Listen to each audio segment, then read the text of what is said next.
একেবারে চলে এলাম, এখানে এসেই দেখছি কি বানাচ্ছে। এটা মনে হচ্ছে পনির, তেলের উপর দিয়ে দিয়েছে, কি কি মশলা দিয়েছে ওই আসুক এসে বলবো। এটা পনিরের কি বানাবে? এটা পনিরের তরকারি করবে। বাহ, খুব সুন্দর কালার এসে গেছে। এটা তেল আর কি কি দিয়েছে? হলুদ দিয়েছে নাকি? ঘি না, ঘি ঘি ঘি। ঘি তেল দিয়ে ঘি দিয়ে পনিরটাকে একটু কাশ্মীরি লঙ্কা গুঁড়ো দিয়ে ভাজি। আচ্ছা ঠিক আছে, মনে হচ্ছে ভাজা হয়ে এটা এসেছে। আমুলের পনির তো খুব সফট, এরকম এরকম সাথে সাথে কেটে যাবে। বাহ, দারুণ। বেশি সময় তো লাগে না তো বোধহয়। এটা ভাজা হয়ে গেছে, এবারে তোলা হচ্ছে এগুলো। পনির ভাজা হয়ে গেছে, এখানে তেল, এখানে ঘি আবার গরম হয়ে গেছে, ওর সাথে গোটা জিরা দেওয়া হলো আর গোটা জিরে আর হচ্ছে এখানে তেজপাতা দিলাম, দিয়ে এই যে সবজিগুলো সব দিয়ে দিলাম। আচ্ছা দাও। ক্যাপসিকাম, বরবটি, বিনস, গাজর, দারুণ কালার দিয়ে দাও। এটা একটু কষাবো, সেদ্ধ হয়ে যাবে, একটু নুন দিয়ে দিই, দিয়ে চাপা দিয়ে দেবো। নুন দেওয়া হচ্ছে। এত সুন্দর কালার, মনে হচ্ছে ভাজাটাই খেয়ে নিই। আদা কাঁচা লঙ্কার পেস্ট, হ্যাঁ বাহ, কালারটা কিন্তু দারুণ এসেছে, দারুণ কালার। সাথে একটু টমেটো দেওয়া হলো। হ্যাঁ কষানো হয়ে গেছে, হ্যাঁ, এটা সেদ্ধ প্রায় হয়ে সিদ্ধ গেছে। হয়ে গেছে। টমেটো তো বেশি সময় লাগবে না। টমেটো সেদ্ধ হয়ে গেছে, 3টে কাঁচা লঙ্কা দিয়ে দিই, যার ঝাল খেতে ইচ্ছে হবে সে লঙ্কা খাবে। বেশি খাওয়াটাই মুশকিল হয়। মুখে পড়বে বলো, যেহেতু বরবটিগুলো আছে, এই তো লঙ্কা লঙ্কা ঠিক আছে, বকার সময়তে দিয়েছো, অসুবিধা নেই। পরে পোস্ত, কাজু, চারমগজ আর সাদা তিল দিয়ে একসাথে সব পেস্ট করে নিচ্ছি। এটা এখন কষাবো এর সাথে। আবার একটা আলাদা কালার চলে এলো।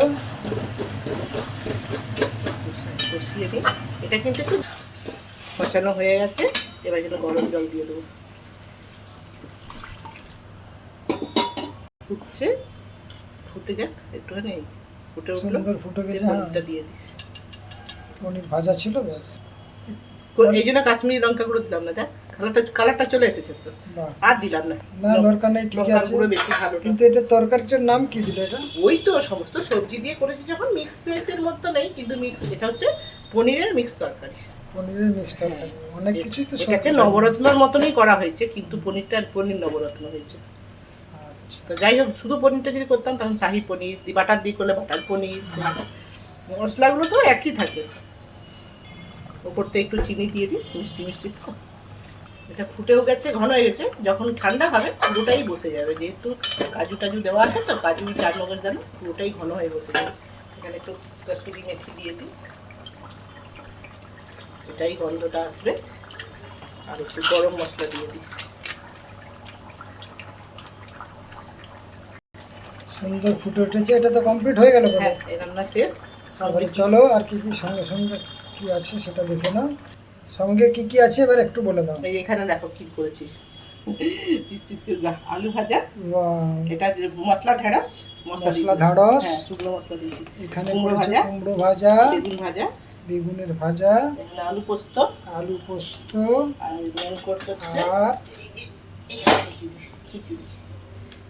ওয়াও, গোবিন্দভোগ চালের খিচুড়ি, ঘি দিয়ে গরম মশলা দিয়ে। চলো আজকে অক্ষয় তৃতীয়ার বাজারে এই সুন্দর একবারে পুজো বলে নিরামিষ রান্না। নিরামিষ রান্না, খিচুড়ি। এখানে একটা নবরত্ন তৈরি করেছে পনির দিয়ে, আলু পোস্ত আর 4 রকমের ভাজা। বাহ, আমি বেগুনি করবো বলে কেটেছিলাম, কিন্তু ইচ্ছে করলো না দরকার নেই, বেগুন ভাজা করেছে যখন আর বেগুনি করার দরকার নেই। অনেকগুলোই হয়ে গেছে, এবারে খাওয়া দাওয়া করা যাক। চললাম আজকের মতো। নমস্কার, সকলেই ভালো থাকবেন, সুস্থ থাকবেন। আবারও দেখা হবে পরের ভিডিওতে। আজকের মতো এখানে শেষ, বাই বাই।